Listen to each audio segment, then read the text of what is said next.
ఇక్కడికి విచ్చేసినందుకు నా ప్రత్యేక నమస్కారం తెలియజేస్తాం.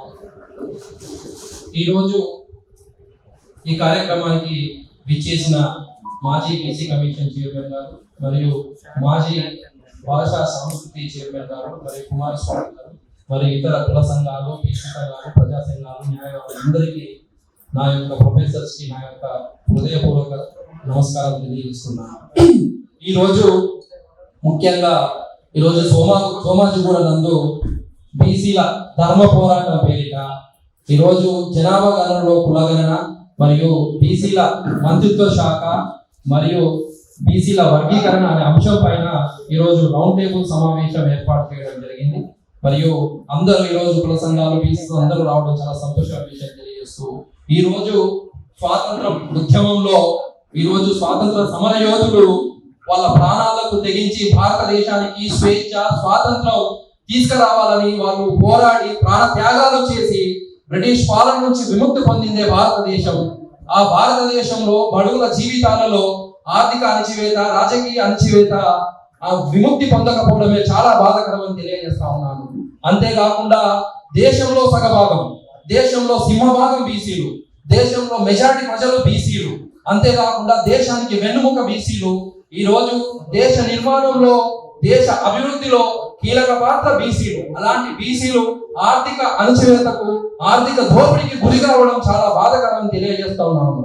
ఈ రోజు ప్రజాస్వామ్య దేశంలో రాజ్యాంగంలో తెలిపిన ఈ రోజు సమాన అవకాశాలు, సమాన వాటా, సమాన భాగస్వామ్యం అని అంటున్నారు. మరి బీసీలకు సమాన వాటా, సమాన అవకాశాలు, సమాన వనరులు వస్తున్నాయని కేంద్రాన్ని ప్రశ్నిస్తున్నారు. ఈ రోజు స్వాతంత్రం వచ్చి 76 సంవత్సరాలు దాటింది. బీసీలు ఈ రోజు జనాభా గణన కోసం, కులగణన కోసం పోరాటం చేస్తూనే ఉన్నారు. అయినా కేంద్రం పట్టించుకోకపోవడం చాలా బాధాకరం. ఇది ఒక నిశ్శబ్ద విప్లవానికి నాంది అని తెలియజేస్తా ఉన్నారు. ఈ రోజు ఎప్పుడో బ్రిటిష్ పాలనలో 1931 సంవత్సరంలో కులగణన చేశారు చివరిగా. ఆ తర్వాత దానిలో పాకిస్తాను మరి బంగ్లాదేశ్ ప్రాంతపు జనాభా కూడా కలిసి ఉండడం చాలా బాధాకరమని, 94 సంవత్సరాల కిందట తీసిన కులాల ఆధారంగా ఈరోజు ప్రణాళికలు రచిస్తారా, రిజర్వేషన్లు అమలు చేస్తారా? ఎంతటి అన్యాయం ఒకసారి అర్థం చేసుకోవాల్సిన సందర్భం ఉన్నదని తెలియజేస్తా ఉన్నాను. ఈ రోజు జనాభా దామాషా ప్రకారము ఈ రోజు ఎప్పుడైతే ప్రజాస్వామ్యంలో సామాజిక న్యాయం జరుగుతుంది అంటే జనాభా దామాషా ప్రకారం హక్కులు పొందాలని డాక్టర్ బిఆర్ అంబేద్కర్ చెప్పారు. మరి అలాగే జనాభా దామాషా ప్రకారము ఈ రోజు బీసీలు మరి రిజర్వేషన్లు పొందుతున్నారా అని ప్రశ్నిస్తా ఉన్నాను. ఈ రోజు అడవిలో జంతువులు, కుక్కలు, నక్కలు, పిల్లలకు కూడా లెక్కలు ఉన్నాయి. మరి బీసీలకు లెక్కలు లేకపోవడం చాలా బాధాకరం. బీసీలకు లెక్క లేకపోవడం ద్వారా ఈ రోజు బీసీలు సామాజికంగా, ఆర్థికంగా, విద్యాపరంగా, ఆర్థికంగా మరియు విద్యా ఉద్యోగాలలో కూడా వెనుకబడి ఉండడం చాలా బాధాకరంగా తెలియజేస్తా ఉన్నాను. ఈ రోజు ఎప్పుడైతే కులగణన చేస్తారో ఆయా కులాల మధ్యలో ఉన్న అంతరాయాలను తొలగించడానికి విద్యా, ఉద్యోగ, సామాజిక, రాజకీయ స్థితిగతులు ఎలా ఉన్నాయి, ఎలాంటి ప్రణాళికలు రచించాలి, ఎలాంటి అభివృద్ధికి ఎలాంటి ఆలోచన చేయాలనేది ఒక స్ట్రాటజికల్ అవగాహన వస్తుంది. ఆ కులగణన చేయకుంటే ఎలా అవగాహన వస్తుందని ఈరోజు నేను కేంద్ర ప్రభుత్వాన్ని సూటిగా ప్రశ్నిస్తున్నాను.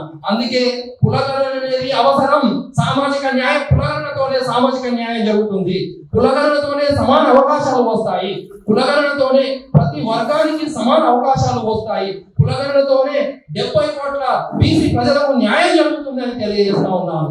ఈరోజు అంతేకాకుండా ఈరోజు ముఖ్యంగా మండల్ కమిషన్ లో మన రాజ్యాంగంలోని ఆర్టికల్ 340 ప్రకారము ఓబీసీ జాబితా లెక్కలు తీసుకొని జనాభా లెక్కలు తీసుకొని వారి యొక్క ప్రాతిపదికంగా రిజర్వేషన్లు కల్పించాలని ఉంది. ఆనాడు ఆ ఆర్టికల్ ప్రకారము మండల్ కమిషన్ ఏర్పాటు చేసింది. 52% ఓబీసీలు ఉన్నట్లుగా గుర్తించి వారికి ఎస్సీ, ఎస్టీలు ఎలా రిజర్వేషన్లు ఉన్నాయో అదే విధంగా బీసీలో కూడా రిజర్వేషన్లు కల్పించాలని మండల్ కమిషన్ సూచన చేసింది. అది ఎక్కడ పోయింది, అటుకెక్కిందా అని ప్రశ్నిస్తున్నాను. అంతేకాకుండా బీసీల అభివృద్ధికి, బీసీల అభ్యున్నతికి ప్రత్యేక మంత్రిత్వ శాఖ ఏర్పాటు చేయాలి అని ఆనాడు మండల్ కమిషన్ సూచన చేసింది. మరి అది ఎక్కడ పోయిందని మోడీని ప్రశ్నిస్తా ఉన్నాను. ఈ రోజు బీసీల అభివృద్ధి జరగాలి అంటే ఖచ్చితంగా ఈ రోజు ప్రత్యేక మంత్రిత్వ శాఖ కూడా అవసరమైంది. ప్రత్యేక మంత్రిత్వ శాఖ లేకపోవడం వలన ఈ రోజు ఉద్యోగ ప్రమోషన్లలో అన్యాయం జరుగుతూ ఉంది. ప్రత్యేక మంత్రిత్వ శాఖ పెడితే కనీసము రుణాలు మరియు ప్రత్యేకమైన పథకాలు బీసీల అభివృద్ధికి ఏర్పాటు చేసుకోవడానికి కొంత అవకాశం ఉంటుంది. ఈ రోజు కేంద్ర ప్రభుత్వం వచ్చి 10 సంవత్సరాలు దాటిన బీసీలకు చేసింది ఏమన్నా ఉందా అంటే ఏమీ లేదు, అంతా శూన్యం. దశాబ్దాలుగా పోరాటం చేస్తున్నా కూడా జనాభా గణనలో కులగణన చేయరు. కనీసం ప్రత్యేక మంత్రిత్వ శాఖ ఏర్పాటు చేయడం లేదు. ఏ కులానికి లేని క్రిమిలేయర్ బీసీల కులాలకు పెట్టడం చాలా బాధాకరం తెలియజేస్తున్నాను. ఈ రోజు బీసీల వ్యతిరేకిగా ఈ రోజు కేంద్ర ప్రభుత్వం ముద్రపడుతుంది. బీసీ రిజర్వేషన్లకు వ్యతిరేకంగా కేంద్ర ప్రభుత్వం ముద్రేసుకుంటా ఉంది. 10 సంవత్సరాలైంది మోడీ వచ్చి, మరి బీసీలకు ఏం చేశారని ప్రశ్నిస్తున్నాను. ఇప్పటి నుంచి తెలంగాణ రాష్ట్రంలో ఉద్యమాలకు కేరాకు, ఉద్యమాలకు గడ్డ తెలంగాణ గడ్డ. ఆ తెలంగాణ గడ్డ నుంచి ధర్మ పోరాటం పేరిట ఈ రోజు రాష్ట్రాలని తెలంగాణ రాష్ట్రం, ఆంధ్రప్రదేశ్, తమిళనాడు మరియు కర్ణాటక, మహారాష్ట్ర రాష్ట్రాలలో బీసీ మద్దతు పార్టీలతో కలుసుకొని ఒక జాతీయోద్యమం ఏర్పాటు చేయాల్సిన సందర్భం వచ్చిందని ఈ రోజు ఈ దేశంలో స్వాతంత్రం కోసం ఓ పోరాటం జరిగింది. అంతేకాకుండా తెలంగాణ సాధించుకోవడం కోసం ఓ పోరాటం జరిగింది. ఇక మిగిలిన పోరాటం ఒకే ఒకటి, జాతీయ ఉద్యమం, బీసీల హక్కుల కోసం, రిజర్వేషన్ల కోసం, చైతన్యం కోసం మనం అగ్ని రగిలించే సమయం ఆసన్నమైందని తెలియజేస్తున్నాను. బీసీల అందరూ కలిసి కట్టుగా కుల సంఘాలు, బీసీ సంఘాలు, మేధావులు, ప్రజా సంఘాలు కలిసి కట్టుగా పోరాడదాం. మన హక్కులను మనం పోరాడి సాధించుకుందాం, బానిస సంఖ్యలో చెప్పుకుందాం అని తెలియజేస్తున్నాను. థ్యాంక్ యూ నాకు అవకాశం ఇస్తున్నాను.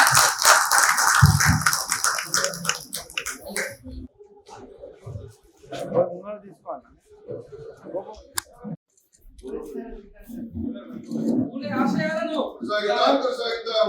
ఊలే ఆశయాలను కొనసాగిద్దాం. ఊలే ఆశయాలను కొనసాగిద్దాం. ఊలే ఆశయాలను కొనసాగిద్దాం.